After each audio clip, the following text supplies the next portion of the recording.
গঠনমূলক আলোচনার মাধ্যমে রোহিঙ্গা সংকট সমাধানে মিয়ানমারের প্রতি আহ্বান পুনর্ব্যক্ত করেছেন প্রধান উপদেষ্টা প্রফেসর মোহাম্মদ ইউনূস।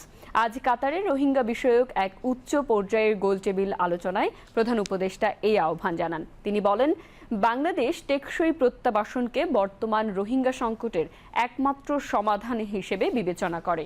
এক্ষেত্রে কাতার সহ আন্তর্জাতিক সম্প্রদায় ও মিত্র দেশগুলো সর্বাত্মক প্রচেষ্টা চালাবে বলে আশাবাদ প্রফেসর ইউনূসের।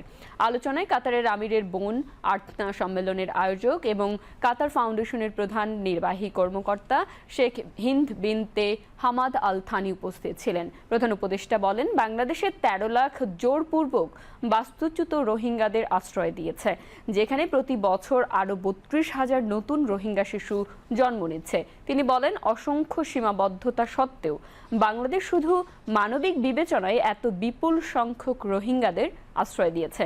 প্রধান উপদেষ্টা রোহিঙ্গাদের নিজ দেশে ফিরিয়ে নেওয়া, তাদের উপর সহিংসতা বন্ধ এবং পূর্ণাঙ্গ নাগরিক অধিকার দিতে মিয়ানমার সরকারের প্রতি আহ্বান জানান। এ বিষয়ে বিশ্ব সম্প্রদায়কে আইনি ও নৈতিক দায়িত্ব নেয়ার কথা বলেন তিনি। অনুষ্ঠানে প্রধান উপদেষ্টা প্রফেসর ইউনূস রোহিঙ্গাদের টেকসই প্রত্যাবাসন ও সংকট সমাধানে আন্তর্জাতিক ও আঞ্চলিক অংশীদারদের সঙ্গে বাংলাদেশ কাজ করছে বলেও জানান।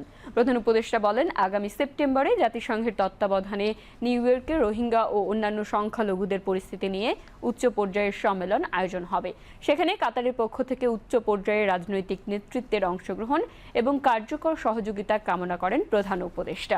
প্রফেসর ইউনূস বলেন, কাতার তার সদিচ্ছা ব্যবহার করে রোহিঙ্গাদের প্রত্যাবাসনে মিয়ানমারের উপর চাপ সৃষ্টি করতে পারে। এছাড়া কাতার রোহিঙ্গাদের জন্য মানবিক তহবিল সংগ্রহে ওআইসির দেশগুলোকে সম্পৃক্ত করতে এবং রোহিঙ্গাদের প্রত্যাবর্ষণের পক্ষে আন্তর্জাতিক সম্প্রদায়ের উপর চাপ প্রয়োগ সক্রিয় হতে পারে।